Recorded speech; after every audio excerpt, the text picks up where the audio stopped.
കഴിഞ്ഞ വർഷം നവംബറിലാണ് ഞാൻ ട്രേഡിങ്ങിനെ പറ്റി പഠിക്കാൻ വേണ്ടി തീരുമാനിക്കുന്നത്. അപ്പോൾ നീ ആയിരിക്കും ഞാൻ ഏതെങ്കിലും കോഴ്സ് അങ്ങനെ എടുത്തിട്ട് പഠിക്കുന്നതായിരിക്കും. എടാ പൊട്ടന്മാർ നിങ്ങളോട് തന്നെ സംസാരിക്കുന്നത്. എന്നെ പൊട്ടാന്ന് വിളിക്കുന്നോടാ. നിന്നെ ഞാൻ പൊട്ടാന്ന് വിളിച്ചോ? ആ ബേക്കിൽ ഇരിക്കുന്ന കളവനല്ലേ വിളിച്ചത്? ഈ ഇൻസ്റ്റയിൽ റീലെല്ലാം ഇപ്പം കുറേ ഇൻഫ്ലുവൻസേഴ്സ് എല്ലാം ഉണ്ട്. ഈ ക്യാമറ മുമ്പിൽ വെച്ചിട്ട് അപ്പുറമെല്ലാം നോക്കി സംസാരിക്കുന്നത്. എടാ പിരാന്നുണ്ട് നിങ്ങൾക്ക്. നീ പരിധി വിടുന്നു Baahubali. I have no limitations.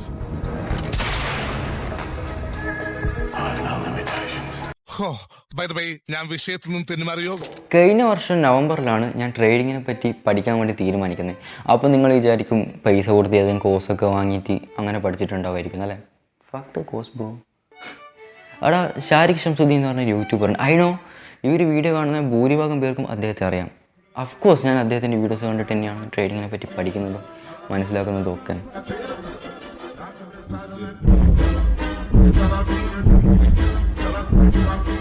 അങ്ങനെ ഞാൻ അപ്സ്റ്റോക്സിൽ ഒരു അക്കൗണ്ട് ക്രിയേറ്റ് ചെയ്ത് ഒരു 800 രൂപ എൻ്റെ ഡിമാറ്റ് അക്കൗണ്ടിലേക്ക് ഞാൻ ജസ്റ്റ് ഒന്ന് ആഡ് ചെയ്തിട്ടുണ്ട്. സോ ഈ 800 രൂപ വെച്ചിട്ട് നമ്മുടെ ഫസ്റ്റ് ട്രേഡ് നമുക്ക് എടുക്കാം. അപ്പോൾ ഞാൻ കുറച്ച് സ്റ്റോക്സും കാര്യങ്ങളൊക്കെ വാച്ച് ലിസ്റ്റിൽ ഇട്ട് വെച്ചിരുന്നു. അപ്പോൾ അതിലൊരു സ്റ്റോക്കാണ് നിങ്ങൾ ഈ കാണുന്ന യൂനോ മിണ്ട എന്ന് പറയുന്ന ഈ ഒരു സ്റ്റോക്ക്. ഈ ഒരു സ്റ്റോക്കിനെ പറ്റി പറയുകയാണെങ്കിൽ ഇത് വളരെ നല്ലൊരു ഇതാണ്.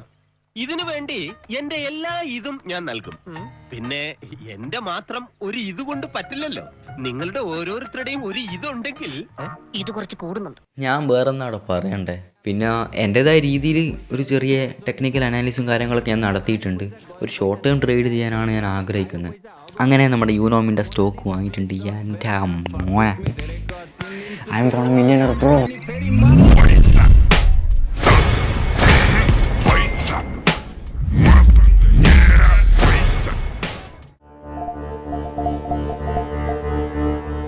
ഈ ചില സ്റ്റോക്സിൻ്റെ ചാർട്ട് അനലൈസ് ചെയ്യുന്ന സമയത്ത് നമുക്ക് മനസ്സിലാവും അതൊരു മാനിപ്പുലേഷൻ രീതിയിലാണ് മുന്നോട്ട് പോയിക്കൊണ്ടിരിക്കുന്നത്. സോ അങ്ങനെ ഒരു സ്റ്റോക്കാണ് യൂനോ മിണ്ട എന്ന് പറയുന്ന ഈ ഒരു സ്റ്റോക്ക്. സത്യം പറഞ്ഞാൽ ഞാൻ ഈ ഒരു സ്റ്റോക്ക് ബൈ ചെയ്യുന്നതിന് മുമ്പ് എനിക്ക് ഈ ഒരു കാര്യം അറിയായിരുന്നു. പക്ഷേ ഇതൊരു അഡ്വാൻറ്റേജ് ആയി കണ്ടിട്ട് തന്നെയാണ് ഞാൻ ഒരു സ്റ്റോക്ക് എടുത്തത്.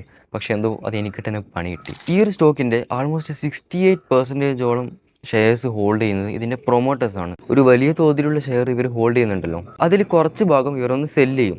സെല്ലേഴ്സ് കൂടി വരുമ്പം ആ ഒരു സ്റ്റോക്കിൻ്റെ വില താഴോട്ട് പോകും. അങ്ങനെ വില താഴോട്ട് പോകുമ്പോൾ ഒരുപാട് പേര് അത് വാങ്ങാൻ വേണ്ടി ആഗ്രഹിക്കും. അഫ്കോഴ്സ് ബയേഴ്സ് കൂടി വരുമ്പോൾ എന്തായാലും ഈ ഒരു സ്റ്റോക്കിൻ്റെ വില നല്ല രീതിക്ക് മുന്നോട്ടേക്ക് പോകും. ഓക്കെ, അത് തന്നെയാണ് ഇവർക്കും വേണ്ടത്. ഏകദേശം ഒരു മാസത്തോളമായി ഈ ഒരു സ്റ്റോക്ക് ഞാൻ ഹോൾഡ് ചെയ്യാൻ തുടങ്ങിയിട്ട് 740 ഇത് പോകുന്നില്ല. എങ്ങനെയാണെന്ന് വെച്ചാൽ ഒരു 737-38 ആ ഒരു റേഞ്ച് പോയാൽ പിന്നെ നല്ല രീതിക്ക് താഴോട്ട് പോകും. പിന്നെ അങ്ങനെ ഒരു 35-36 ആ ഒരു റേഞ്ച് പോകും. പിന്നെ അങ്ങനെ താഴോട്ട് അങ്ങനെ കളിക്കലാണ്. ഒരു 2-3 ഓട്ടം ഇങ്ങനെ കളിച്ചിട്ടുണ്ട് ഈ ഒരു മാസത്തിനടക്കം. സോ അങ്ങനെ ഒരു ദിവസം 737 ആയപ്പോൾ ഞാൻ സെല്ല് ചെയ്യാൻ വിചാരിച്ചു. അങ്ങനെ ഞാൻ സെല്ല് ചെയ്ത് പോട്ടടാ. കാരണം നമുക്കറിയാം ഇനി എന്താ സംഭവിക്കാൻ പോകുന്നത്. ഇത് താഴോട്ട് പോകും, പിന്നെയും മുകളിലോട്ട് പോകും. നമുക്കതിൻ്റെ ആവശ്യമില്ല. അങ്ങനെ ഞാൻ വേറെ കുറച്ച് സ്റ്റോക്സും കാര്യങ്ങളൊക്കെ കണ്ടുവച്ചിട്ടുണ്ട്. IOC എന്ന് പറയുന്ന സ്റ്റോക്ക്, പിന്നെ ഇരേഡ എന്ന് പറയുന്ന സ്റ്റോക്ക്. ഈ സ്റ്റോക്ക് ഞാൻ എടുക്കാനുള്ള മെയിൻ കാരണം എന്താ വെച്ചാൽ ഇപ്പോൾ ഇലക്ഷനും കാര്യങ്ങളൊക്കെ വരാൻ പോക്കാണല്ലോ. അപ്പോൾ അതിൻ്റെ സമയത്ത് മേ ബി നല്ല ഹൈക്ക് കിട്ടാൻ ചാൻസ് ഉണ്ട്, അല്ലെങ്കിൽ നല്ല ലോസ്. സോ ഞാൻ റിസ്ക് എടുക്കാൻ തയ്യാറാണ്. ഓക്കെ, നമുക്കത് എടുക്കാമെന്ന് വിചാരിച്ച് അങ്ങനെ 200 രൂപയും കൂടി ഞാൻ എൻ്റെ അക്കൗണ്ടിലേക്ക് ആഡ് ചെയ്തിട്ടുണ്ട്. സത്യം പറയുകയാണെങ്കിൽ ഈ ട്രേഡിംഗ് കൊണ്ട് എനിക്ക് ഇതുവരെ ലാഭവും കാര്യങ്ങളൊന്നും ഉണ്ടായിട്ടില്ല എന്നുള്ള കാര്യം നിങ്ങൾക്ക് മനസ്സിലായല്ലോ. എങ്ങനെയാണോ ലാഭം ഉണ്ടാവുക? ഒന്നാമത് ചെറിയ ക്വാണ്ടിറ്റിയാണ് ബൈ ചെയ്യുന്നത്, സ്വിംഗ് ട്രേഡാണ് ചെയ്യുന്നത്. ഈ ഫ്യൂച്ചേഴ്സിൻ്റെ ഓപ്ഷൻ എങ്ങനെയാണെങ്കിൽ പിന്നെയും വിചാരിക്കാം നമുക്ക് ചെറിയ ക്യാപിറ്റൽ വെച്ചിട്ട് നല്ല ഫണ്ട് ഉണ്ടാക്കാമല്ലോ. പക്ഷേ എനിക്കെന്തോ ഈ ഫ്യൂച്ചേഴ്സിൻ്റെ ഓപ്ഷനോട് അത്ര വലിയ താല്പര്യമൊന്നുമില്ലേ. കാരണം വേറൊന്നുമല്ല, ടോട്ടൽ 1600 രൂപയാണ് എൻ്റെ ഇപ്പോഴത്തെ പോർട്ട്ഫോളിയോ വാല്യൂ. വേറൊരു കാര്യം എന്താണെന്ന് വെച്ചാൽ ഞാൻ 1640 രൂപ എൻ്റെ ഡിമാറ്റ് അക്കൗണ്ടിലേക്ക് ആഡ് ചെയ്തിരുന്നു. പക്ഷേ നിങ്ങൾക്കറിയാമല്ലോ ഈ ഷെയർസ് ബൈ ചെയ്യുന്ന സമയത്ത് ഒരു ബ്രോക്കറേജ് ടാക്സ് എന്നൊക്കെ പറഞ്ഞിട്ട് ഒരു എമൗണ്ട് പോകുമല്ലോ. അങ്ങനെ കുറച്ച് എമൗണ്ട് എൻ്റെ കയ്യിൽ നിന്ന് പോയിട്ടുണ്ട്. ഇറ്റ്സ് ഓക്കെ, അതൊക്കെ നമ്മൾ തിരിച്ചു പിടിക്കും ഇൻഷാ അല്ലാഹ്. എടാ പിന്നെ ഈ IOC ഇരേഡ എന്ന് പറയുന്ന ഈ സ്റ്റോക്സൊക്കെ ഞാൻ ബൈ ചെയ്യുന്ന സമയത്ത് എന്നെ കൊണ്ട് റെക്കോർഡ് ചെയ്യാൻ പറ്റിയില്ല, സോറി. അപ്പോൾ ഇന്നേക്ക് 9 ദിവസമായി ഞാൻ ഈ ഒരു IOC എന്ന് പറയുന്ന സ്റ്റോക്ക് ഹോൾഡ് ചെയ്യാൻ തുടങ്ങിയിട്ട്. അതുപോലെ തന്നെ 2 ദിവസം മുമ്പാണ് ഞാൻ ഇരേഡ എന്ന് പറയുന്ന സ്റ്റോക്ക് വാങ്ങിയത്. ഇപ്പോഴത്തെ കണ്ടീഷൻ പറയുകയാണെങ്കിൽ ഈ ഒരു 2 സ്റ്റോക്ക് നല്ലൊരു ബുള്ളിഷിൽ തന്നെയാണ് പോയിക്കൊണ്ടിരിക്കുന്നത്. നിങ്ങളിപ്പോൾ സ്ക്രീനിൽ കാണുന്നതാണ് എൻ്റെ ഇപ്പോഴത്തെ പോർട്ട്ഫോളിയോയുടെ സിറ്റുവേഷൻ. ഇരയുടെ ചെറിയൊരു ലോസിലാണ് പോയിക്കൊണ്ടിരിക്കുന്നത്. പക്ഷേ ഐ എം ഷുവർ ദാറ്റ് എന്തായാലും തിരിച്ച് കയറും. എടാ നമ്മളെ അനാലിസിസ് ഒരിക്കലും നമ്മളെ ചതിക്കൂല. എടാ പിന്നെ ഒരു കാര്യം എന്താണെന്ന് വെച്ചാൽ ഞാൻ ഈ സ്വിംഗ് ട്രേഡ് ചെയ്യുന്നതുകൊണ്ട് തന്നെ അങ്ങനെ ഡെയിലി എൻ്റെ പോർട്ട്ഫോളിയോ ചെക്ക് ചെയ്യലില്ല. ഇടയ്ക്ക് അങ്ങനെ കയറി ചെക്ക് ചെയ്യും, അത്രയേ ഉള്ളൂ. അപ്പം നമുക്ക് വേറൊരു ദിവസം കാണാം.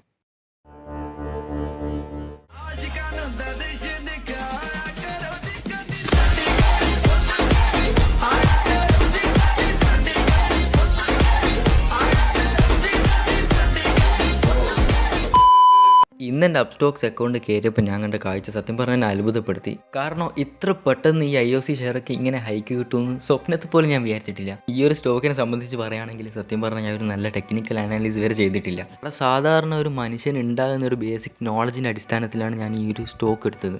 വേറൊന്നല്ല, നിങ്ങൾക്ക് എല്ലാവർക്കും അറിയാമല്ലോ, ഈ ഇലക്ഷൻ്റെ ഒക്കെ സമയത്ത് പെട്രോളും ഡീസലിൻ്റെ ഒക്കെ വില നല്ല രീതിക്ക് ഇവർ കുറക്കും. നല്ല രീതിക്ക് എന്ന് വെച്ചാൽ ഇവർ ഈ ടാക്സിൻ്റെ ഒക്കെ പൈസ കുറക്കും.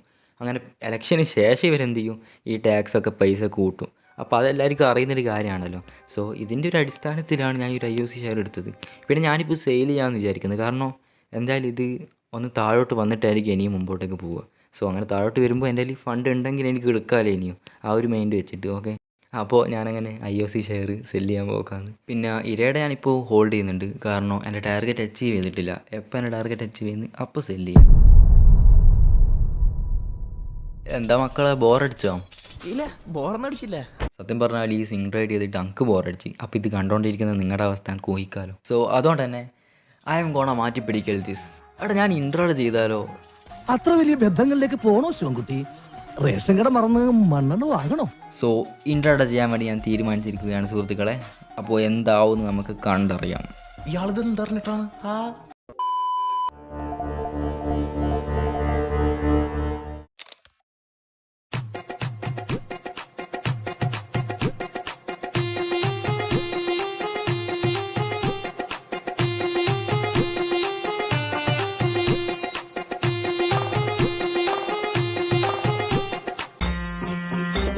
നിങ്ങൾ വായിച്ച പോലെ തന്നെ ഒരു 24 രൂപയും കൂടി എൻ്റെ ഡിമാറ്റ് അക്കൗണ്ടിൽ ആഡ് ചെയ്തില്ലെങ്കിൽ മാത്രമേ എനിക്ക് ഈ ഒരു ട്രേഡ് പ്ലേസ് ചെയ്യാൻ പറ്റും. അത് സംഭവം എന്താണെന്ന് വെച്ചാൽ ഞാൻ എൻ്റെ ക്യാപിറ്റൽ ഫുൾ എടുത്തിട്ടാണ് ട്രേഡ് ചെയ്തത്. ക്യാപിറ്റൽ എന്ന് പറഞ്ഞാൽ പറയാൻ മാത്രമൊന്നും ഇല്ല, അത്രയേ ഉള്ളൂ. പിന്നെ ചില ആൾക്കുള്ള ഡൗട്ടായിരിക്കും, ഒരു 10 രൂപ കിട്ടാൻ അല്ലെങ്കിൽ 20 രൂപ കിട്ടാനാണ് ഇവൻ ഈ പടാപ്പാടുപെടുന്നതെന്ന്. അതിനുള്ള ഉത്തരം ഈ ഒരു വീഡിയോ ഫുള്ള് കണ്ടാൽ നിങ്ങൾക്ക് തീർച്ചയായും കിട്ടും. അങ്ങനെ 100 രൂപ എൻ്റെ അക്കൗണ്ടിലേക്ക് ഞാൻ ആഡ് ചെയ്തിട്ടുണ്ട്. അതിനുശേഷം ഞാൻ വിഡ്രോ ചെയ്യാൻ വേണ്ടി നോക്കി. കഴിഞ്ഞ പ്രാവശ്യം മാർജിൻ കോളിൻ്റെ മറ്റേ ഇഷ്യൂ ആണ് കാണിച്ചതെങ്കിൽ ഇപ്രാവശ്യം വേറൊരു ഇഷ്യൂ ആയിരുന്നു കാണിച്ചത്. എന്തോ ക്ലോസ് ആയി, ഈ സെല് ചെയ്യാൻ പറ്റുന്നില്ല, അങ്ങനെ സംതിങ്. എൻ്റെ കാട്ട് പുല്ല്. The next morning. It's a man you can slap but can also stroke. ഇത്രയും വലിയ ഗതികെട്ടവൻ ഈ ലോകത്ത് വേറെ ആരെങ്കിലും ഉണ്ടാവും എന്റെ കർത്താവ്. എൻ്റെ ആദ്യത്തെ ട്രേഡിംഗ് അറ്റംപ്റ്റ് നിങ്ങൾ കണ്ടല്ലോ, ഇങ്ങനെയാണ് അവസ്ഥ.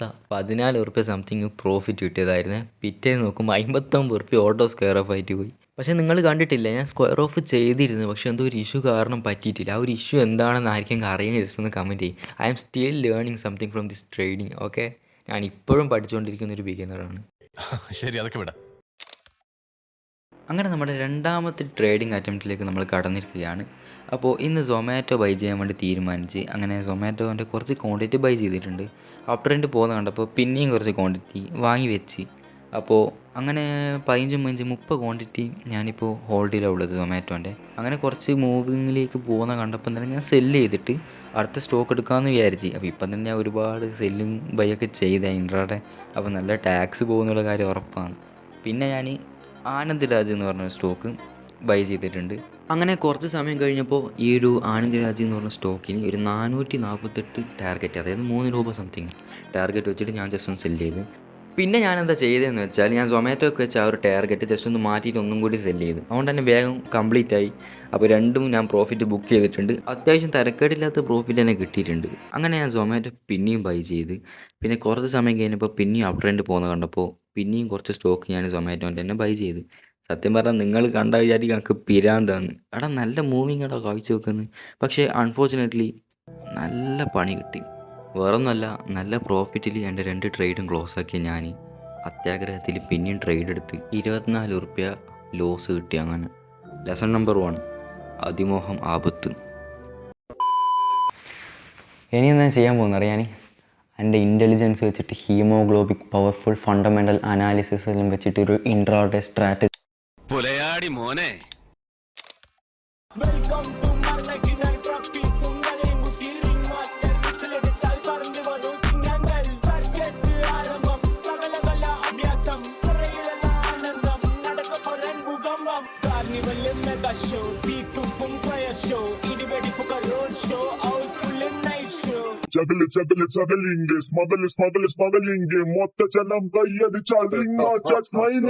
3 hours later.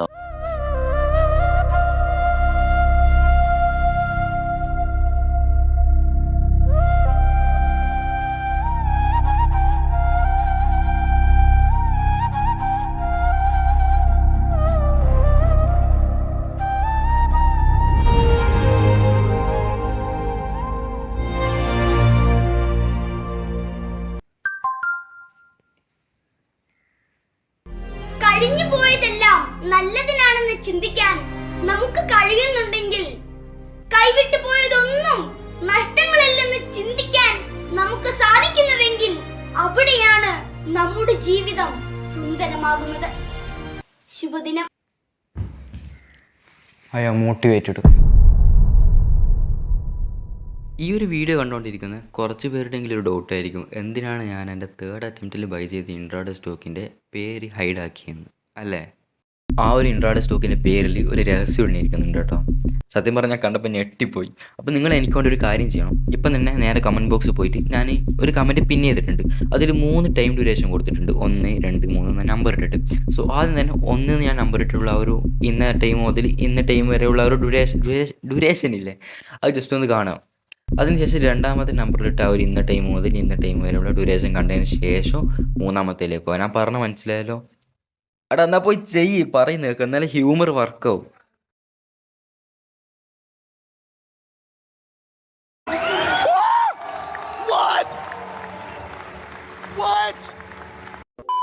അന്ന് ഞാനിത് സെല്ല് ചെയ്തിട്ടില്ലായിരുന്നെങ്കിൽ ആൾമോസ്റ്റ് 57% പ്രോഫിറ്റ് എൻ്റെ കയ്യിൽ ഇപ്പം ഉണ്ടാവുമായിരുന്നു. അതുകൊണ്ട് ഇനി പറഞ്ഞിട്ട് കാര്യമില്ലല്ലോ. പക്ഷേ ഇനി പറഞ്ഞിട്ട് കാര്യമുള്ള ഒരുപാട് കാര്യങ്ങളുണ്ട്. സോ നമുക്ക് ആ ഒരു കാര്യങ്ങളിലേക്ക് പോകാം. എൻ്റെ 2-3 മാസത്തെ ട്രേഡിംഗ് എക്സ്പീരിയൻസിൽ ഞാൻ പഠിച്ച ചെറിയൊരു പാഠം നിങ്ങളായിട്ട് ഷെയർ ചെയ്യട്ടെ. പിന്നെ നിങ്ങൾ ഒരു ബിഗിനറൊക്കെ ആണ്, നിങ്ങൾ ഫസ്റ്റ് ട്രേഡൊക്കെ എടുക്കാൻ പോകുന്ന ടൈമിന് ഒരു നല്ല ഫണ്ടമെൻ്റൽ അനാലിസിസ് ഒക്കെ ചെയ്തതിന് ശേഷം ഒരു സ്റ്റോക്കിൽ കുറച്ച് കൂടുതൽ ക്വാണ്ടിറ്റി വാങ്ങുക. അതായത് നമ്മളിപ്പോൾ ഒരു സ്റ്റോക്കിൽ 4 ക്വാണ്ടിറ്റി വാങ്ങി വേറെ സ്റ്റോക്കിൽ 4 ക്വാണ്ടിറ്റി വാങ്ങിയാൽ അവിടെ 40-50 ഉറുപ്പ്യ ടാക്സ് മാത്രം വരുന്നുണ്ട്. മനസ്സിലായോ? ഈ ഒരു 50 ഉറുപ്പ്യേനെ നിങ്ങൾക്ക് ആ ഒരു ഷെയറിൽ ലാഭം കിട്ടുമോ ഡൗട്ടാണ്. അതാ പറയുന്നത്. ക്വാണ്ടിറ്റി ആണെങ്കിൽ ഇപ്പോൾ ഒരു ഉദാഹരണം പറയുകയാണെങ്കിൽ ഒരു IOSൻ്റെ ഷെയർ ഒരു 162 രൂപക്ക് നിങ്ങളൊരു 20 ഷെയർ വാങ്ങുമെന്ന് വിചാരിക്കും. 20 ഷെയർ വാങ്ങുമ്പോൾ ആയാലും നിങ്ങൾ ആ ടാക്സ് അവിടെ കൊടുക്കുന്നത് 20 സംതിങ് ആണ്. അതിന് പകരം ഒരു 4 IOC ഷെയർ വാങ്ങി പിന്നെ 4 വേറെ എന്തെങ്കിലും വാങ്ങി പിന്നെയും കൊടുക്കണം ഷെയറുണ്ട് ടാക്സിൻ്റെ വിഷയം. മനസ്സിലായില്ലേ? എന്നാൽ പോട്. ഓ തേങ്ങ.